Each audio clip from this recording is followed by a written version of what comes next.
Vamos abrir então a palavra de Deus no Salmo 73. Salmo 73.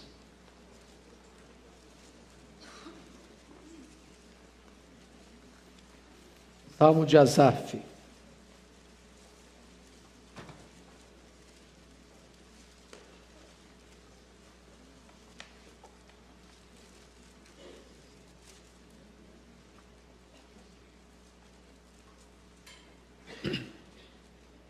Está escrito o seguinte: com efeito, Deus é bom para com Israel, para com os de coração limpo.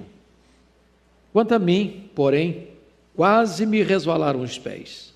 Pouco faltou para que se desviasse os meus passos. Pois eu invejava os arrogantes ao ver a prosperidade dos perversos. Para eles não há preocupações. O seu corpo é sadio e nédio. Não partilham das canseiras dos mortais, nem são afligidos como os outros homens. Daí a soberba que os cinge como um colar, e a violência que os envolve como um manto. Os olhos saltam-lhes da gordura, do coração brotam-lhes fantasias, motejam e falam maliciosamente, da opressão falam com altivez, contra os céus desandam a boca e a sua língua percorre a terra. Por isso, o seu povo se volta para eles e os tem por fonte de que bebe a largos sorvos. E diz: como sabe Deus? Acaso há conhecimento no Altíssimo? Eis que são estes os ímpios, e sempre tranquilos aumentam suas riquezas. Com efeito, inutilmente conservei puro o coração e lavei as mãos na inocência, pois de contínuo sou afligido e a cada manhã castigado.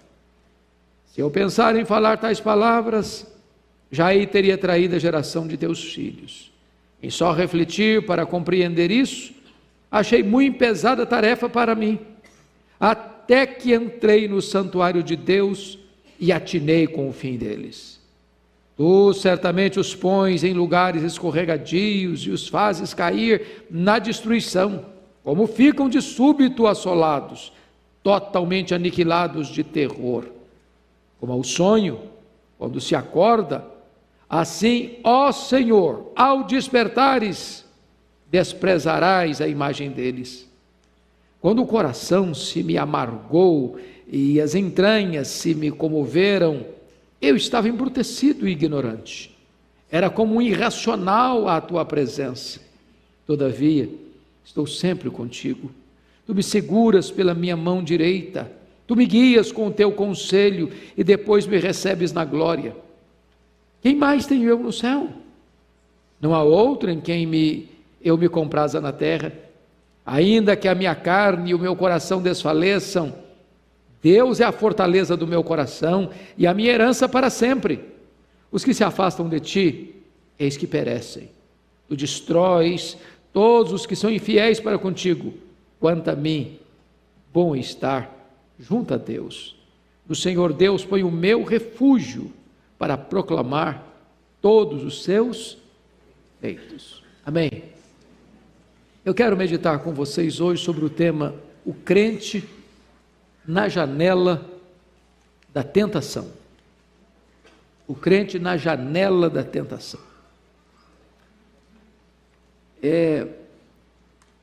Os crentes, por mais piedosos que sejam e por mais conhecimento que tenham, são susceptíveis a serem tentados. E eu tenho certeza que você tem sido tentado. Deus só teve um filho que nunca pecou, seu filho amado, Jesus Cristo, mas nem esse ficou livre de tentação. As maiores tentações, entretanto, não vêm de fora, emanam de dentro. Não vêm das circunstâncias, procedem dos sentimentos. E aqui está um homem de Deus, um homem líder na casa de Deus, um homem afeito aos louvores no culto a Deus, que num dado momento da sua vida, chega a compartilhar conosco, passou um momento de grande perigo, seus pés quase resvalaram, ele quase se afasta de Deus, porque ele está olhando pela janela, a janela da tentação, está vendo algumas coisas, não está fazendo uma leitura correta do que está vendo, e ele começa a chegar a conclusões precipitadas, pensando o seguinte: não vale a pena ser crente, sou uma pessoa séria, sou uma pessoa zelosa, sou uma pessoa piedosa, lavo as mãos na inocência, só levo pancada na cabeça, todo dia. E aí eu olho para o ímpio, meu vizinho, olha a vida dele, tranquila, nem problema de saúde ele tem, o corpo dele já vem bronzeado de berço. Preocupações? Dorme tranquilo sem Lexotan. Ele nem se esforça demais não, os bens dele prosperam. O cara só fala bobagem, mas olha aí, todo mundo incensa esse cara, aplaude, segue, elogia, e eu aqui, levando Deus a sério, estou sendo duramente provado cada manhã. Eu sei que não tem nada a ver isso com você, que você é um crente, mas não tem sido tão provado, né? Então, eu queria que você olhasse comigo esse dilema, que não é novo. Jó tratou desse assunto, Abacuque tratou desse assunto. Como é que eu posso entender que o ímpio, que desanda a boca a falar contra Deus, contra o próximo, é violento, parece que tem uma vida melhor que a minha? E eu que sou crente, vivo situações difíceis, ou quando você olha para o cenário geral, e você vê como é que pode entender que um João Batista está na cadeia, e um Herodes está no trono, que um Paulo vai ser degolado, e quem manda degolá-lo é Nero, que Jesus de Nazaré está sendo julgado, e o juiz é Pôncio Pilatos. Como é que você pode entender essa inversão de valores? É isso que está levando esse homem a essa crise. Então, eu queria que com a Bíblia aberta comigo você olhasse, primeiro, o crente na janela da tentação, com os pés na estrada escorregadia. E eu chamo a sua atenção para alguns pontos. Primeiro ponto: você está com os pés no lugar escorregadio quando você inveja as pessoas por aquilo que elas têm, sem olhar para o que elas são diante de Deus. Olha comigo os versos 2 e 3. Você pode ler em voz alta comigo? Vamos juntos? Quanto a mim, porém, quase me revelaram aos pés, pouco faltou para que se desviasse os meus passos, pois eu invejava os arrogantes ao ver a prosperidade dos perversos. Então veja você que é crente está aqui, muitos de vocês aqui trabalham penosamente, levantam de madrugada, pegam a condução, às vezes 2, trabalham o dia inteiro, voltam para casa já tarde da noite, assim fazendo muito esforço para empatar o jogo, para pagar suas contas, para botar seus filhos na escola, para no mínimo ter um plano de saúde razoável. E quando você dá conta do recado, já é um herói. Aí você olha para a janela e vê seu vizinho que é ímpio, que é perverso, numa canetada só resolve a vida dele financeira. E você fica pensando: meu Deus, para mim o ônus, para ele o bônus. Para mim o rigor da lei, para ele as benesses da lei. Para mim o suor do osso, para ele a prosperidade. Para mim a preocupação, para ele uma vida tranquila. E isso pode levar você, olha o versículo 13, quando ele diz assim, você leu o 13 comigo, vamos juntos? Com efeito, inutilmente conservei puro o coração e lavei as mãos na inocência. Ele está fazendo uma análise, um valor de juízo aqui, e chegou um momento em que ele pensou isso. Não está valendo a pena ser crente. A vida do ímpio está melhor que a minha. Ele tem menos problema que eu tenho. Ele enfrenta menos dificuldades na vida financeira que eu. Ele enfrenta menos problemas de saúde que eu. No campo emocional eu não tenho ansiedade, preocupação, eu estou aqui cheio de angústia na alma. Esse é o drama desse homem. Mas por que ele está assim? Porque na verdade ele só está olhando um lado da moeda. O que o perverso tem agora, aqui, mas não consegue entender ainda quem é esse perverso na presença de Deus. Qual o destino dele? Qual a verdadeira herança dele? Na hora mesmo da prova dos 9, como é que vai ficar a vida dele? Então, se você está nessa situação, de fato você está num caminho escorregadio.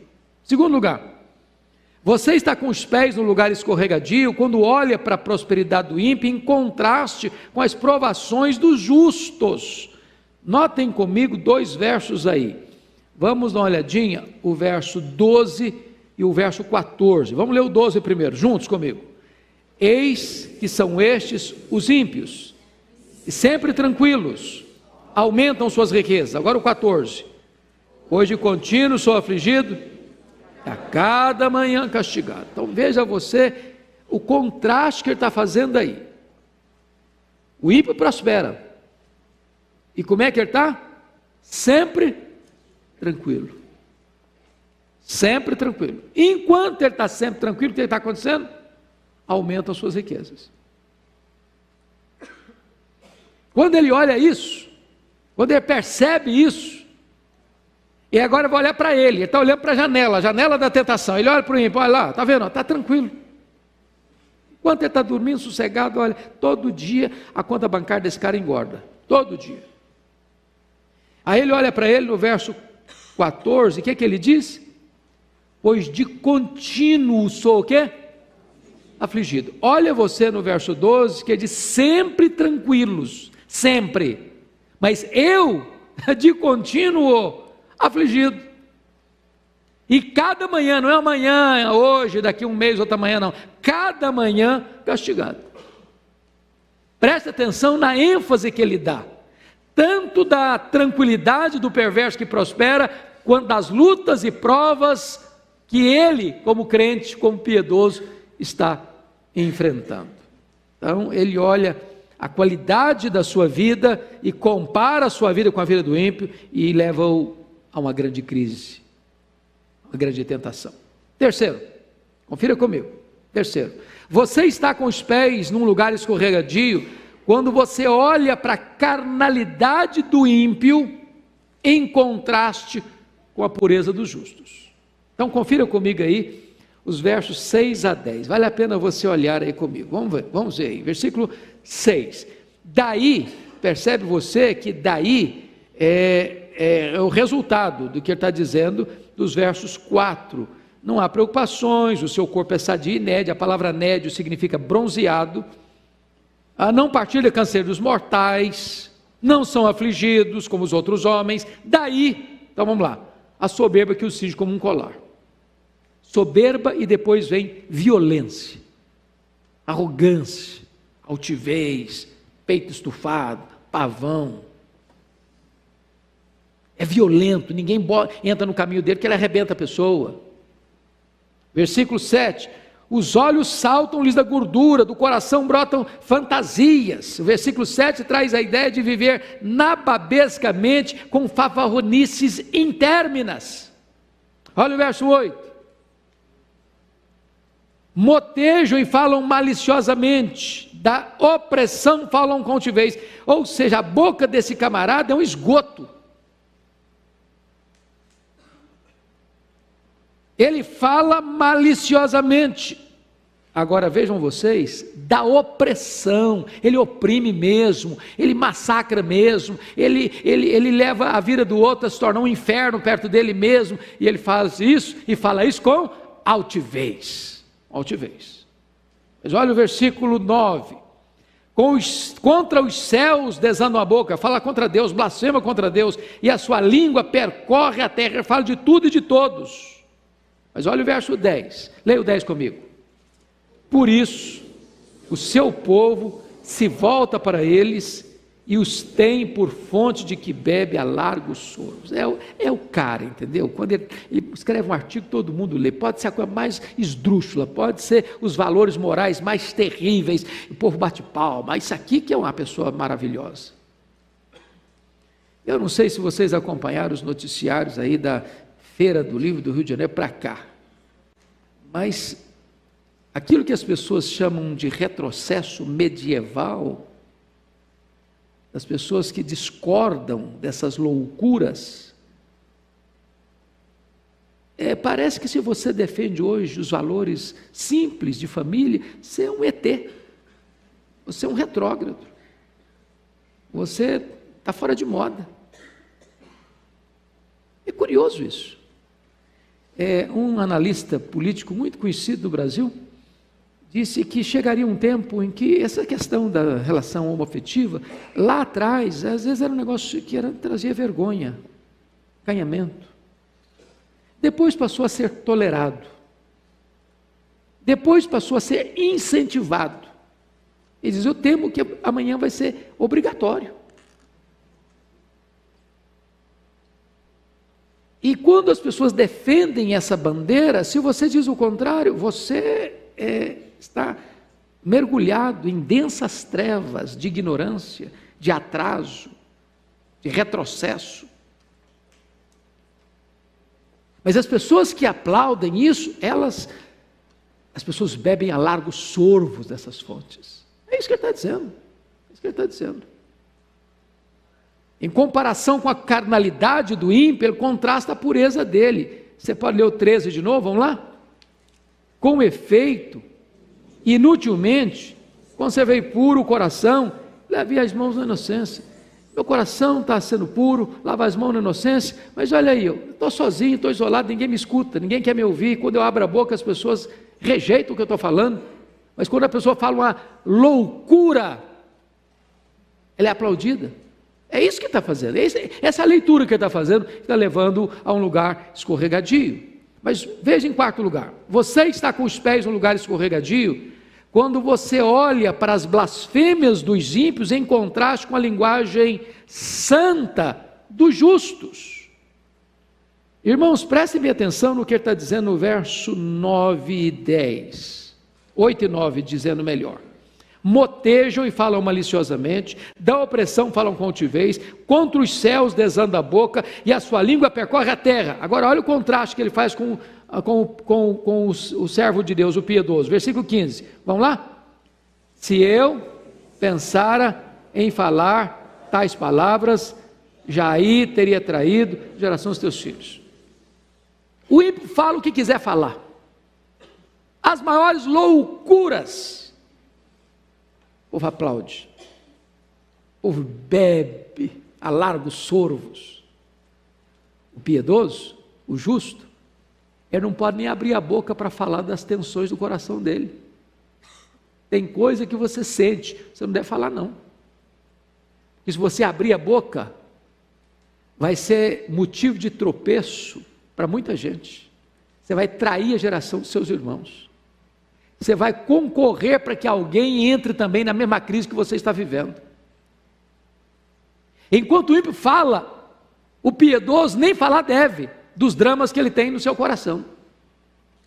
Esse é o contraste que está levando este homem a ficar na janela da tentação. Mas vamos agora olhar o segundo ponto dessa mensagem, que é o crente na casa de Deus, seguro nas mãos do Deus Todo-Poderoso. Então, ele sai dessa janela, desse caminho escorregadio, e ele chega a dizer, preste atenção, no versículo 2, quase me resvalaram os pés, para uma outra realidade, não de pés num caminho escorregadio, mas agora segurado pela mão do Deus Todo-Poderoso. Olha aí, por favor, o que ele vai dizer no versículo 23, todavia estou sempre contigo, tu me seguras pela minha mão direita. Preste atenção, há um cântico lá da década de 90, que eu gostava muito de cantar, aliás, década de 90 não, década de 80, 70, 80, segura na mão de Deus e vai. Quem conhecia essa música aqui? Todo mundo, vocês são mais novos, não são novinhos como eu não. A música é tão gostosa e tão bonita, mas ela tem uma ideia que precisa ser corrigida. Não sou eu que seguro na mão de Deus, eu sou muito fraco. Quando eu seguro, corro o risco de fraquejar e abrir a mão. Agora o texto está nos dizendo que é Deus quem me segura, é Ele quem me segura. Então ele está contrastando o que ele falou antes de pés quase resvalando, para uma outra realidade agora, onde o próprio Deus vem e segura sua mão direita, e ele não larga, porque o verso 24 diz que ele guia você com o seu conselho, e ele conduz você então até onde? Depois me recebes na glória. Então nós agora vamos sair dessa estrada escorregadia da tentação, da janela da tentação, para um local de segurança. Então vamos ver as lições aqui. Primeiro, você está seguro nas mãos de Deus quando você deixa de lado o egoísmo idolátrico para olhar para a vida com os olhos de Deus. Preste atenção. Leia comigo, por favor, versos 15 e 16. Vamos juntos? Se eu pensara em falar tais palavras, já aí teria traído a geração de teus filhos. Em só refletir para compreender isso, achei muito pesada a tarefa para mim. Então preste atenção numa coisa aqui. Tudo começa na cura, na restauração de Asaf, quando ele refreia sua língua. Nós temos que ter muito cuidado com o que falamos. Quando ele refreou a língua dele, só em pensar em falar, já teria traído. Se eu falar, vou trair. Então tem dramas na vida, irmãos, que a gente às vezes guarda no coração. Nem tudo que passa pelo seu coração você deve estar falando. Sua palavra tem que ser boa, tem que ser oportuna.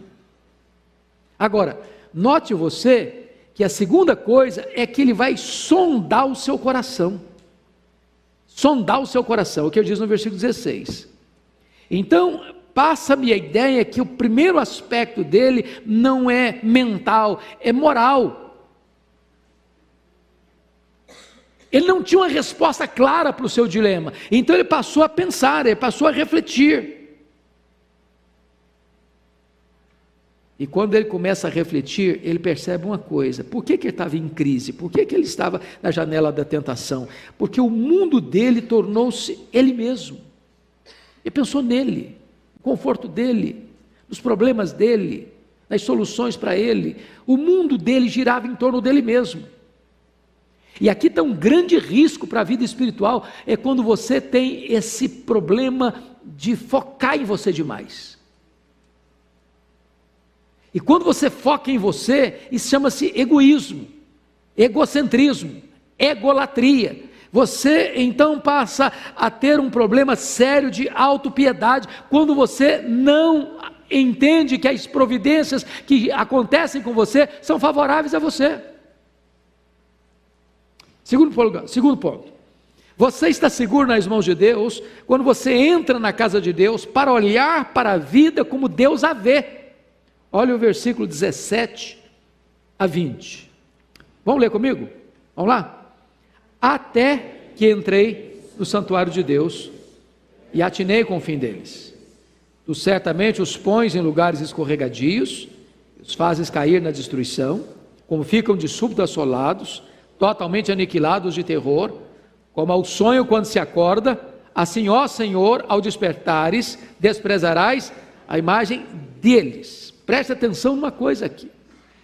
As crises de Asaf acabam quando ele para de olhar para Deus como juiz de Deus, para julgar a Deus, para então adorar a Deus. Até então ele está indo como juiz. Ele está fazendo juiz de valor. Não está valendo apenas ser crente. Deus não é justo comigo, hein?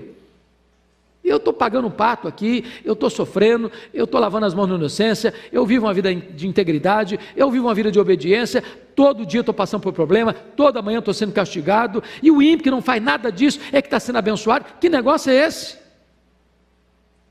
Ele está sendo juiz. Tem hora que nós botamos Deus no banco dos réus. Tem hora que nós nos assentamos na cadeira do juiz para julgar o próprio Deus. Deus, o senhor está agindo errado, o senhor está sendo injusto, o senhor não está sendo bom. Então, quando ele para de agir como juiz de Deus, para se tornar um adorador de Deus, começa o processo da restauração dele. Agora, veja você que tudo começa quando ele vai para a casa de Deus. Até que entrei, versículo 17, no santuário de Deus. Irmãos, como é importante vir à igreja, sabia? Eu não sei quanto a você. Tem hora, bom, eu sou pastor, né? Eu acho que se eu não fosse pastor, tinha dia que eu acho que eu ia ficar em casa. Tem aquele dia que você está querendo enfiar uma caverna, ou não? Você nunca passou por isso? Conhece aquela brincadeira da mulher que estava falando para o filho: filho, vamos para a igreja, vamos para a igreja. Ah, hoje não, estou cansado. Vamos para a igreja, filho, vamos para a igreja. Ah, mãe, está chovendo hoje. Meu filho, vamos para a igreja, vamos para a igreja. Mãe, mas não quero ir hoje. Meu filho, vamos para a igreja. Ô mãe, me dá pelo menos uma razão para eu ir. Falou: você é o pastor da igreja, rapaz.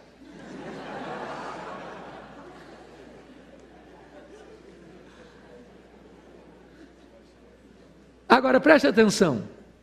Esse homem está em crise, até que ele entra no santuário de Deus. Então você tem que vir para a igreja, com vontade, sem vontade, meio doentinho, dor de cabeça, enxaqueca, preocupado, problema em casa, problema no trabalho. Porque quando você vem para a casa de Deus, é o lugar que você escuta a palavra de Deus, onde você passa a adorar a Deus, onde o nevoeiro das tentações começa a ser dissipadas. Seu pé já deixa de ficar numa casca de banana, e você sente a mão de Deus segurando você. Você passa a ter uma nova cosmovisão, uma nova compreensão das coisas. Então preste atenção, que ele entra na casa de Deus, e tem uma palavra muito importante aí no verso 17, que diz assim: então eu atinei com o fim deles. Veja vocês, amados irmãos, que ele tem uma compreensão, ele encontra Deus, ele encontra com seus irmãos, ele começa a perceber que outras pessoas estão passando pelas mesmas luzes que ele está passando, e aqui tem algo maravilhoso, é que ele passa a entender. A palavra atinei, ele está dizendo, eu compreendi.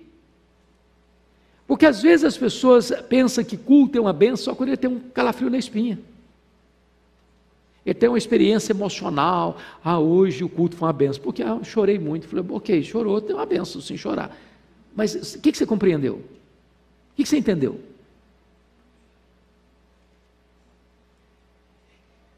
Preste atenção, irmãos. Quando você entra na casa de Deus, não é para você esquecer os problemas. É para você entender a natureza deles. O cristianismo não é um ópio do povo.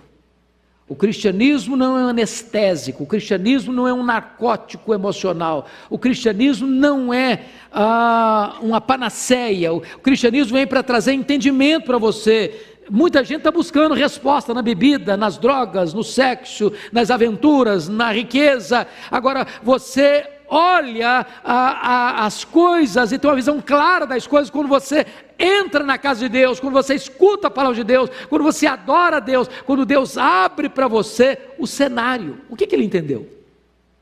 O que ele entendeu quando entrou na casa de Deus? Primeiro, ele teve um entendimento acerca do ímpio. Mudou a compreensão dele. Eu atinei com o quê? Com o fim deles. O que o ímpio tem? Tem saúde? Ok, está escrito aqui, o corpo dele é sadio e nédio. Mas um dia o cara morre, não morre não? O que o ímpio tem? O ímpio tem riqueza? Ok. Mas quando ele morrer, quanto que ele vai levar?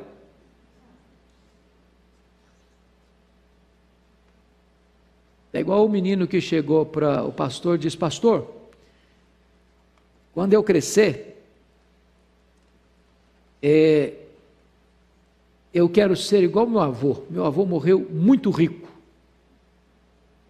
Eu falei: meu filho, então você não devia ser igual ao seu avô não, porque morreu pobre. Ninguém morre rico. Não tem gaveta em caixão. Não tem caminhão de mudança em enterro. Você não leva um centavo. Atinei com o fim deles. Se você olhar só para o glamour, só para o conforto, só para as roupas de grife, só para as festas, para os restaurantes caros, para as viagens caras, para a sensação de beleza da vida, do aqui e do agora, você se encanta. Mas você precisa dar uma olhada para o outro lado, como é que vai ser o fim? Como é que vai ser o desfecho? E ele começa a perceber que o ímpio, ele na verdade, ele não está com essa bola toda não.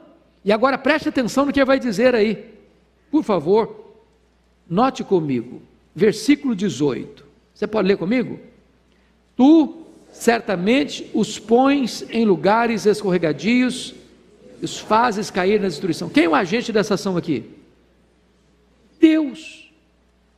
Ele começa a compreender algo tremendo. É que o ímpio, quando está lá no topo, é o próprio Deus que o bota num lugar alto para ele escorregar. E quando ele escorregar, ele vai cair aonde? Na destruição. Então preste atenção nisso, que Deus exerce o seu juízo até nisso. Para que o ímpio entenda que a destruição dele vai ser repentina. Na linguagem de Daniel 12:2, os ímpios vão despertar para vergonha e horror eterno. E na palavra de Jesus vai ser: apartai-vos de mim, nunca vos conheci. Mas o que ele vai atinar, o que ele vai compreender quando ele entra na casa de Deus? Olha comigo, que ele vai ter uma compreensão de Deus. Porque ele chegou a questionar Deus no versículo 13. Com efeito, inutilmente conservei o coração puro e lavei as mãos da inocência. Mas ele vai compreender primeiro o poder de Deus no versículo 18. Tu certamente os pões, é Deus quem põe em lugares escorregadios, é Deus quem faz o ímpio cair na destruição. Mas ele vai compreender outra coisa, a justiça de Deus no verso 19. Como ficam de súbito assolados, totalmente aniquilados de terror. Como é que vivia o ímpio antes? Preste atenção. Preste atenção. Como é que ele vivia? Olha aí, versículo de número 6, ele fala com soberba, ele é violento, ele fala mal, ele desanda a boca contra Deus, a língua dele percorre a terra. Ele faz o quê? Ele não teme nada, porque olha a afronta que ele faz com Deus no versículo 11, e diz: como sabe Deus? Acaso há conhecimento no Altíssimo? Então ele está afrontando Deus, ele zomba de Deus, ele blasfema de Deus, ele fala de Deus, ele zomba da igreja, ele zomba da religião, ele zomba da fé, ele zomba do cristianismo, ele zomba dos valores morais. Mas quando Deus se manifesta, é o que está escrito no versículo 19, como ficam de súbito, rapidamente assolados, totalmente aniquilados de quê? De terror. Então ele tem uma nova compreensão. Mas mais, irmãos, preste atenção, que ele vai ter uma compreensão no versículo 20, que me encanta essa figura. Você pode ler o 20 comigo? Como ao sonho, quando se acorda, assim, ó Senhor, ao despertares, desprezarás a imagem deles. Irmãos, vamos entender isso aqui. Ele está usando uma linguagem antropomórfica para falar do sono de Deus. Eu pergunto a vocês, Deus dorme? Não. Salmo 121, ele não dormita, nem dorme, o guarda de Israel. Mas não é verdade que tem hora que parece que Deus está dormindo? Por exemplo, nem toda vez que uma pessoa faz o mal, ela recebe o castigo do mal que ela fez na hora, certo? Certo. Nem toda pessoa que faz o bem recebe imediatamente a recompensa do bem que ela pratica, certo? Certo. Então sabe o que ele está dizendo? Deus pega o ímpio e dá corda para ele. Dá corda para ele, ele faz o mal, ele fala blasfêmia, ele faz violência, ele zomba, ele escarnece, ele blasfema, ele faz, ele acontece, e parece que está tudo bem. Não tem preocupação, dorme tranquilo, os filhos são tranquilos, a prosperidade vai longe, e está tudo bem com ele, parece que está tudo bem com ele, está blindado, está protegido. Aí na linguagem do salmista é como se Deus estivesse o quê? Dormindo. Só que haverá um momento em que Deus vai acordar. Sabe o que é a linguagem do acordar de Deus? É o dia que Deus puxa a corda. É o Deus que diz: agora vamos acertar as contas. Agora vamos ver como é que você fica. Vamos ver se você tem um fundamento sólido para enfrentar as tempestades da vida. Como é que você vai ficar no dia do acerto de contas, no dia do juízo? Vai ficar completamente desamparado e totalmente tomado de terror. Mas essa compreensão ele vai ter na casa de Deus, meditando na palavra de Deus. Terceira coisa, você está seguro nas mãos de Deus quando você olha para você mesmo com honestidade. Vamos olhar o versículo 21 e 22. Leia comigo, por favor. Quando o coração se me amargou e as entranhas se me comoveram, eu estava embrutecido e ignorante, era como um irracional à tua presença. Então vamos entender uma coisa aqui. Quando Asaf para refletir um pouco melhor, sabe qual era o problema dele? Não era o ímpio, o problema dele era ele mesmo. O problema dele era, na verdade, seus sentimentos e não as circunstâncias. Porque enquanto ele estava sendo juiz de Deus, nos versos 13 e 14, ele está lamentando que Deus não está sendo justo com ele. Não vale a pena ser crente. Mas aí, quando ele para fazer uma autoanálise, quando ele examina o seu próprio coração, quando ele para entender as coisas na perspectiva de Deus, é isso que vai confessar aqui nos versos 21 e 22, quando meu coração se me amargou e as entranhas se me comoveram, eu estava embrutecido, era um asnático, ignorante, um irracional à tua presença. Irmãos amados, vamos pensar nisso aqui. Eu acho que muitas vezes nós somos o nosso maior problema. Nós ficamos acariciando o nosso ego. Nós ficamos fazendo cafuné na nossa autoestima. E aí a gente pensa que a gente é o centro do mundo. Aí a gente pensa que Deus tem que ficar trabalhando todo dia assim para atender aos nossos caprichos. E aí a gente cria uma ideia de que a vida cristã tem que ser assim, muito sensível para a gente, que a gente é muito especial, sabe? A gente é super especial. E aí a providência tem que ser sempre boa, porque se a via é carrancuda, a gente reclama, a gente murmura, a gente acha que Deus não está sendo legal com a gente. Até o momento que ele para pensar de uma forma mais profunda, de uma forma mais correta, e aí ele vai entender que eu era ignorante, estava embrutecido, era um animal, era um asnático. Mas, deixa eu concluir. Você está seguro nas mãos de Deus? Quando você abre os olhos da fé para entender o que é a graça de Deus na sua vida. O que é que ele entendeu? Eu chamo a sua atenção para 4 coisas que ele entendeu. Primeiro, Asaf descobre a graça salvadora de Deus no versículo 23. Olha aí, por favor. Pode ler o 23 comigo? Todavia, estou sempre contigo, tu me seguras pela minha mão direita. Oh, amados irmãos, é maravilhoso você entender isso. Você estava caindo, resvalando os pés, mas Deus foi lá e botou a mão em cima de você e segurou você. Você estava indo para o abismo, você estava na casa do valente, você estava na potestade de Satanás, você estava no reino das trevas, você estava condenado, você estava depravado, você estava num caminho escorregadio, e Deus botou a mão em você, segurou você, está seguro, meu filho?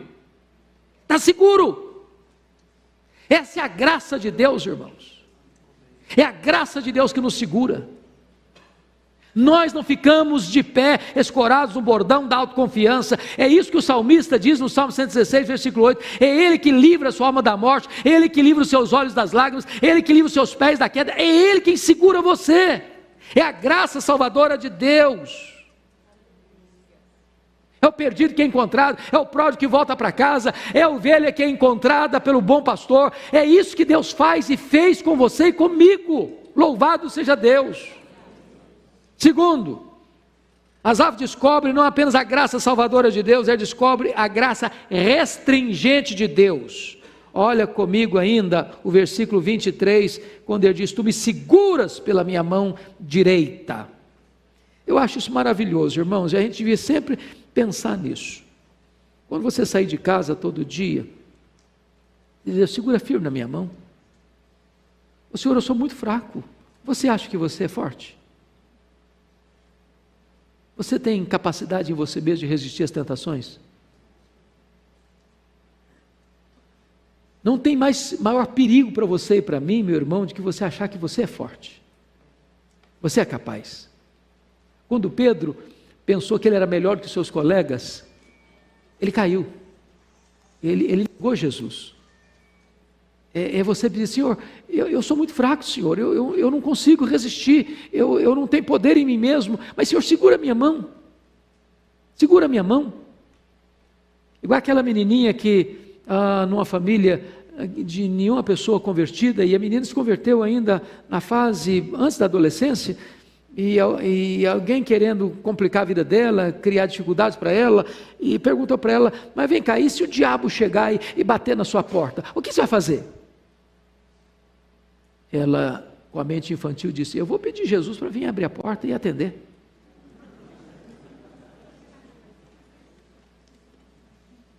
Eu não tenho forças, mas Ele tem. Eu não consigo ficar de pé, mas Ele me segura. Essa é a grande bênção da graça restringidora de Deus. Ele segura a gente, Ele protege a gente. Terceiro, a graça, ele compreende a graça sustentadora de Deus no versículo 24. Você pode, por favor, ler comigo? Tu me guias com o teu conselho e depois me recebes na glória. E eu acho isso maravilhoso, porque guiar, a ideia aí é da dinâmica da vida. Ele me guia com o seu conselho, Ele me guia com a sua instrução, Ele me guia com a sua verdade, Ele me guia com a sua palavra. Você vai tomar uma decisão, é a palavra que orienta. Você vai fazer uma escolha, é a palavra que orienta. Você vai comprar, é a palavra que orienta. Você vai vender, é a palavra que orienta. Você vai sair de férias para a sua família, é a palavra que orienta. Você vai escolher uma escola para os seus filhos, é a palavra que vai lhe orientar. Você vai tomar uma decisão de trabalhar aqui, ali ou acolá, é a palavra que vai lhe orientar. Deus vai guiando você com o seu conselho. E depois que você terminar a jornada aqui, ele diz: então Ele recebe você na glória. Ele atravessa o val da morte e recebe você na glória. Mas ainda mais, quarto lugar, esta graça também é a graça galardoadora. Olha os versículos 25 e 26. Vamos juntos? Quem mais tenho eu no céu? Não há outro em quem eu me compraza na terra. Ainda que a minha carne e o meu coração desfaleçam, Deus é a fortaleza do meu coração e a minha herança para sempre. Então preste atenção. Por que ele estava com os pés quase resvalando? Ele estava com inveja de quê? De que ele estava com inveja? Da prosperidade? Do ímpio. Dinheiro. Casa bonita. Carro importado. Eu estava em Londres ontem, eu fiquei pasmo de ver uma Ferrari de 2 milhões bordejada de brilhantes. Aí você chega de Fusquinha, Fiat Uno, aí o cara enche os olhos: puxa vida, nem qualquer não consigo ter um troço desse. E aí ele estava com inveja do ímpio, quase resvalando os pés, com dor de cotovelo. Quantos crentes aí lendo Forbes, caras. O cara tem jatinho, tem mansões, tem iates, etc. Mas agora eu começo a entender outra coisa. O que eu começo a entender? Eu começo a entender quem mais tem eu no céu. Não há outra em que eu me compraza na terra. Sabe qual é a herança dele? A riqueza dele? É o próprio Deus. Você tem Deus, você tem tudo. Você tem o dono, você tem tudo que é do dono. Você é herdeiro dele, você é co-herdeiro com Cristo. Lá no céu você tem uma grande herança. Sabe qual a maior herança que você tem no céu? É o próprio Deus. Aqui na terra, sabe qual é o maior deleite da sua vida? É ter comunhão com Deus. E ele vai dizer no verso 26 assim: ainda que a minha carne e meu coração desfaleçam, eu passo luto, eu fico doente, eu passo problema financeiro, eu enfrento dificuldade na vida, ele está dizendo: Deus é a fortaleza do meu coração, e o que mais? A minha herança para sempre. É compreensão, irmãos, é entendimento espiritual, é fazer a leitura da vida com os óculos de Deus, com as lentes de Deus, com a perspectiva de Deus. Mas eu concluo levando você para os versos 27 e 28, porque o mesmo Asaf que estava sentindo inveja da prosperidade do ímpio faz um contraste agora entre o ímpio e ele. Ele tinha feito esse contraste antes, agora vai fazer um outro contraste. Você pode ler o 27 e 28 comigo? Vamos lá? Os que se afastam de ti, eles perecem. Tu destróis todos os que são infiéis para contigo. Quanto a mim, bom é estar junto a Deus. No Senhor Deus ponho o meu refúgio para proclamar todos os seus feitos. Lá atrás, ele havia dito no verso 15 assim: se eu pensar em falar tais palavras, já aí teria traído a geração dos teus filhos. Se o seu coração está cogitando coisa ruim, não abra a boca não. Não faça da sua língua um laço para as pessoas. Mas se você tem uma boa compreensão das coisas de Deus, verso 28, você podia fazer outra coisa. Quanto a mim, bom é estar junto a Deus, no Senhor pôr o meu refúgio, para fazer o quê? Para proclamar todos os seus feitos. Agora, em vez de você ser um embaixador do pessimismo, da incredulidade, da dúvida, do ceticismo, do julgamento de Deus, botar Deus no banco dos réus, agora que você teve a sua mente esclarecida pela verdade, e você teve uma visão plena do que vai ser a cena do juízo, e você tem Deus como herança, você tem Deus como refúgio, você tem Deus no céu como a sua maior riqueza, e você tem Deus na terra como o seu maior deleite, agora então você deve abrir a boca e proclamar os grandes feitos de Deus. Asaf começa pelo fim. Dr. Mark Lloyd Jones, quando fez uma exposição desse texto, disse que o verso 1 é a conclusão do salmo. Eu convido você para ficar em pé, e nós vamos ler o verso 1, a uma só voz, porque o verso 1 é a conclusão do pensamento deste homem. Vamos juntos? O primeiro? Com efeito, Deus é bom para com Israel, para com os de coração limpo. Com efeito, Deus é bom para com Israel. Deus é bom com a igreja. Deus é bom com a sua família. Deus é bom com você. Vamos orar. Receba a nossa gratidão, Deus, pelo privilégio de nos reunirmos nesta noite em Tua casa, para estudarmos a Tua palavra.